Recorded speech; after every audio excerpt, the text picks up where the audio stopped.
Hi everyone, welcome. You're watching EFT Tool Tips with Dr. Teri and Dr. Anabelle. We are your EFT gurus. We are EFT certified supervisors and therapists, and we're gonna do a new show talking to you guys, just giving you little helpful nuggets about little tool tips that you can use in your EFT work. And so Teri is in Tennessee, right? Right there in the Nashville area. And her husband do a really awesome show, so make sure that you stay tuned to that, and you probably remember my EFT Talk series. So today we're actually going to talk to you guys about going slow, because we know when you're learning EFT, that can be a really hard skill to master. It was certainly... That was so hard for me. Yeah. You know, I think they kept saying in the externship, go slow, and then core skills. I'm like, how do we do that? What does that mean? Yeah. When I was first learning EFT, it felt like I was beating a dead horse, right? Like, okay. I was like, so sad. It's very sad. Right. So is that what slow means? Right, Yes. right. So how did you learn to master the art of going slow? So I think one of the things that came up for me, watching tapes of myself was really helpful, because when I was sitting in session, I would feel like the pacing was okay, but sometimes things weren't landing, or it felt like I was having to put a lot of effort in to get things going. And when I would watch my tape back, I could feel it, kind of like watching it and everything. I could see, oh, that's what's happening.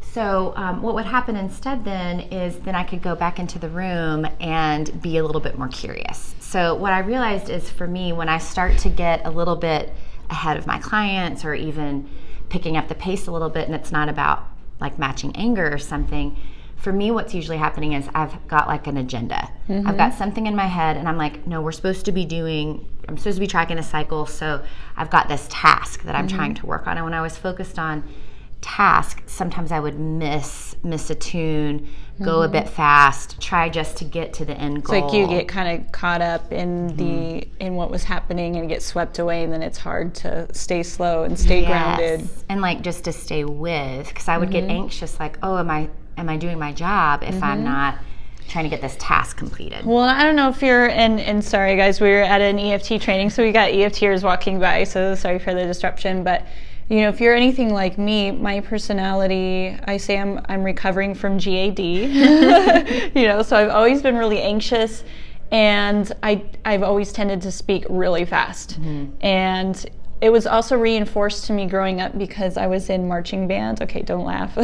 Marching band. Awesome. And my band teacher had this quote on there that said, early is on time is late, and late is very bad. Yes. So I became like really neurotic about these things. I was super wound up, and it would reflect in the speed at which I would speak, and I talk really fast. Yeah. And I notice a lot of my clients do that, and they look at me, they're like, wow, like I would never be able to tell that, you know, like you have such this calm, you know. And I was like, I had to learn that, and EFT helped. This process of going slow, sort of what I learned from my supervisor on how to go slow is I'll sort of pick something that I want to lean into, whatever I'm focusing on, and I'll repeat it 3 times, 3 times in a row, 3 different ways. So let's say I'm going into like a primary emotion. They're saying I feel really sad. So I would say, this is so hard for you. This sadness really comes up. It feels really sad for you, is what I hear you saying. Right? Three passes around. I feel that now. I'm like, oh, tell me about it. And it kind of slows me down, Yes. you know, like, because we want our clients to go down that spiral staircase, but you cannot fly down a staircase or you're going to hurt yourself, right? So emotionally, it's still the same thing. If we go too fast, then we're going to be a little bit reckless, and our clients could get hurt, you know, being reckless with vulnerability. So it's more like, you know, it just helped me kind of go down that spiral staircase, but like slow my pace each time. Yeah, well, and I think too early on, it's like I felt like if I got to an emotional word, it was the same thing as if we were in it. And I didn't realize the way that you had to go about it by staying with that, repeating that, and not just by like saying it a couple times, but what you're doing is using yourself, like you're slowing everything down and making some space for them to really experience that emotion live in the room. Like we're the speedometer. We're the speedometer, right? And so we're guiding that, and then you can start to feel it in your body. And I think early on too, I had some discomfort myself with emotion, and if I went slow, I would start to get a little bit anxious. Oh my gosh, what am I going to do with this? Or the client's going to be thinking, why are we hanging out here? Why do you keep repeating yourself? You know, because that's the other thing in EFT is, you know, you want to keep going over and over and over the cycle, but we're like, it just feels like we're beating a dead horse. What's the point of this? And part of it too is when we're really anxious and we're going really fast, our amygdala is on rapid fire and it's not able to take in that information. So when we slow it down, it's like not only are we able to start taking in the information that our client is giving us and being with it, but also the client is able to digest it and take it in. The first pass around, they're just like, it's just kind of grazing the top like a skipping pebble on water, you know, but you want it to actually like land and sink in. And take it down. So I have a framed piece of art in my office. We were talking about this earlier. That says sit with it, and it's painted and it's beautiful. It is not facing my clients. It faces me to remind me to just be present, to be engaged, and to not really be afraid of slowing things down and repeating things. And it's been amazing. Clients really don't go, why do you keep saying that? Because they're in it. They're in that experience. There is space then, and they're grounded in it. They're grounded, and we're with them, so they're not alone in it either. And I think that that's really really helpful. You could also write "go slow" on your paperwork. Like when I was, you know, I always have my notepad, especially in my early sessions. And when I was a newbie EFT therapist, I would write "go slow," just reminders, and I put Post-its in places like "go slow," and then it just practically it helped me to like rephrase, you know, because we're also that attachment meter, you know, kind of like an attachment translator. So the client will feed me something and I'm the attachment reframe, you know, and I spit it back out of the meter and give it to something that sounds really beautiful and cool. But again, like 3 different ways. It's like, I'm really with you, I really get you, I really see you. But if I'm going too fast, I'm not going to get that, and you're not going to get that. But I think important too might be to notice is if you find it hard to slow down, because this happens for the clients, right? They'll move fast to avoid whatever comes up when they slow down. So if you are one of those people, and when you start to slow down, other things start to come alive in you, that might be a signal that you need to dig a little deep, do some self-therapist work, and kind of sit with what comes up for you and how that might hijack your sessions and make it hard for you to stay the course or go the slow pace or go where you need to go.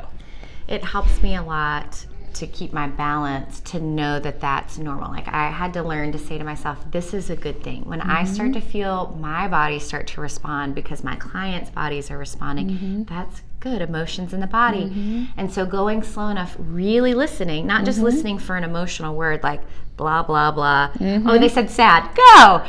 But to really listen, to take in and to join someone in their experience. We have to slow the pace a little because that's how it happens for us. Well, especially with reactivity. I mean, when a client is like really angry and they're going really fast, you're not just going to want to like, so tell me how that feels, right? They're going to be like, you totally like blew that out of the ballpark. You're not really getting where I'm at. So you really want to just, you know, you might be able to jump in where they're at, you know, meet them at that fast pace. But then when you're able to kind of grab it and then just hold on to it and say, okay, let me show up for you in this place. I hear you're really angry. I hear you're really pissed off. Let's stay with that. And you grab onto it. And then even though you're joining them in that anger, eventually you can start to control the pace. And even just using your words, the intonation, just to slow the pace down. So it's not as anxious. We don't skip past it. Will also help their nervous system slow down. Even though they still might be talking about anger or reactive secondary emotion, you're going to be able to control that pace and slow it down, you know, long enough and far enough that you guys can unpack that reactivity as well, which is so important. I love it. I had the image of like trying to fly down the road, unpacking something. What a nightmare. Like you want it to be kind of like, let's be still for a moment to take these things apart. That's so great. So those are our little tool tips for how we learn to go slow. So when you watch this video, maybe join the conversation, leave a comment or repost it and share what your method is for how you learn to go slow. That'd be great. And we're going to be doing some more of these, so make sure that you stay tuned, that you follow us. I know Teri has an Instagram page. That's right, Dr. Teri Murphy. Awesome. Dr. Teri Murphy at Instagram. And follow us on We Heart Therapy and Facebook. And we'll see you around the EFT community, guys.